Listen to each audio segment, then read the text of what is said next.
రాజమండ్రిలో సంచలనం సృష్టించిన గ్యాంగ్ రేప్ ఘటనలో నిందితులందరినీ పట్టుకున్నారు పోలీసులు. 4 రౌడీ షీటర్లను కటకటాల్లోకి పంపి విచారణ జరుపుతున్నారు. 1-2 రోజుల్లో నిందితులు అరెస్ట్ చూపే అవకాశం ఉంది.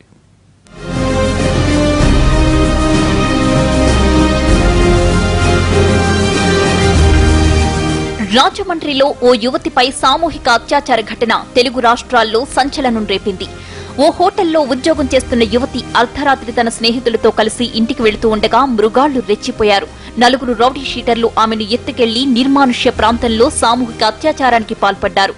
యువతిని తిరిగి నగరానికి తీసుకొస్తుండగా రోడ్డు ప్రమాదం జరగడంతో ఆసుపత్రిలో ఈ దారుణం గురించి తెలిసింది.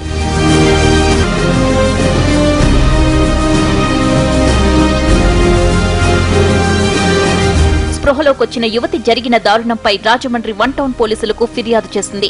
ఆసుపత్రి సీసీ కెమెరాల్లో రికార్డైన దృశ్యాల ఆధారంగా నిందితుల్ని గుర్తించారు పోలీసులు.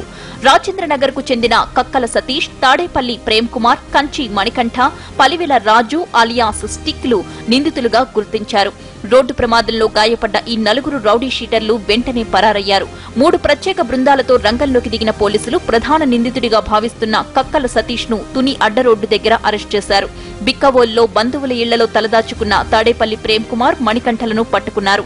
అయితే 4 రోజులుగా పోలీసులకు దొరకకుండా తప్పించుకు తిరుగుతున్న 4వ నిందితుడిని కూడా పోలీసులు అరెస్ట్ చేసినట్లు తెలుస్తోంది.